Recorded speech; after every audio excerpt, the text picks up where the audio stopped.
Вітаю, гэта навіны на Белсаце і коротка пра галоўнае на гэтую гадзіну. Ва ўзброеных сілах Беларусі адсправаздачыліся пра колькасць беспілотнікаў, збітых над нашаю краіною.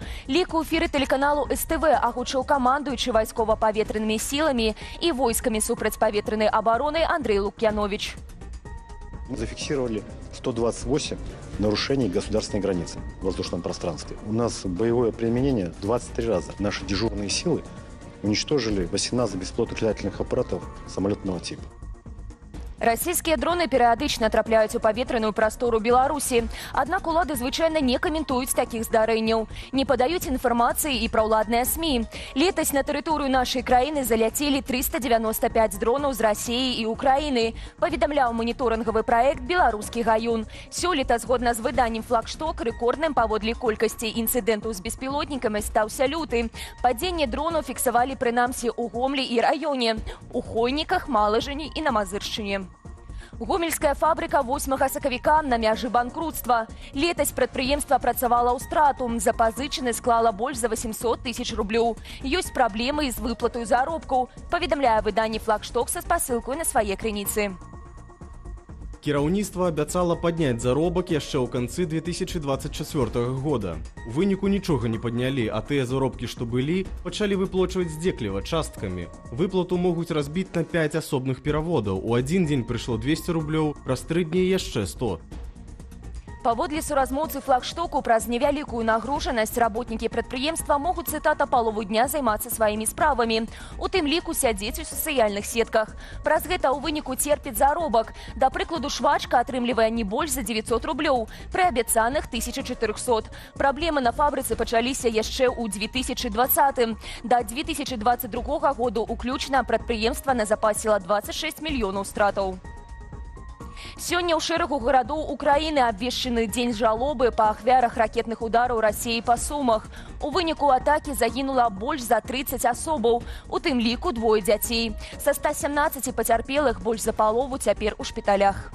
Напярэдадні расійскія войскі ударылі па цэнтры Сумаў. Атака адбылася раніцаю, калі шмат хто з загінулых і пацярпелых быў на вуліцах, у машынах, грамадскім транспарце. Да таго ж гэта была вербная нядзеля, людзі шлі ў святыню.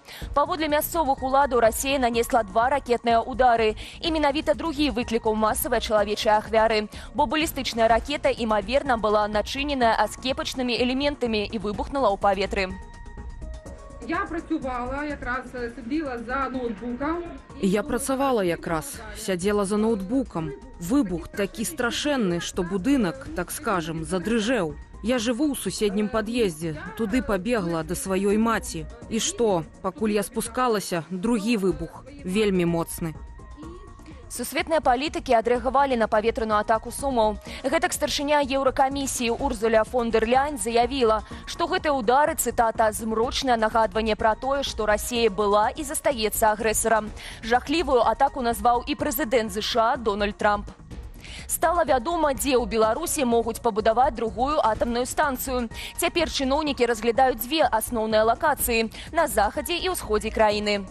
Гэтак двухблокавая атамная станцыя можа паўстаць у Магілёўскай вобласці, на поўдні ад абласнога цэнтру. Паведамляецца, што гэтае месца разглядалі для будоўлі першай АЭС.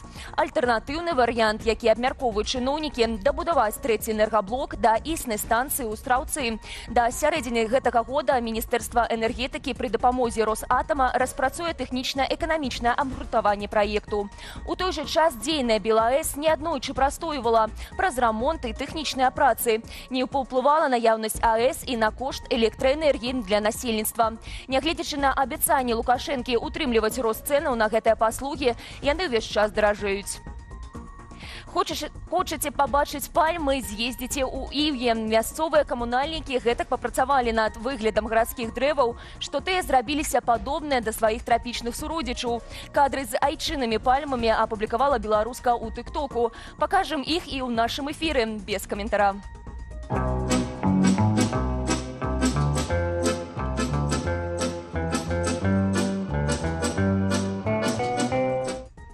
Заахвочваю падпісвацца на нашыя сацыяльныя сеткі, а таксама далучацца да праграмы «Аб'ектыў на Белсаце» о 19:00. Я на гэтым з вамі развітваюся. Беражыце сябе і да сустрэчы.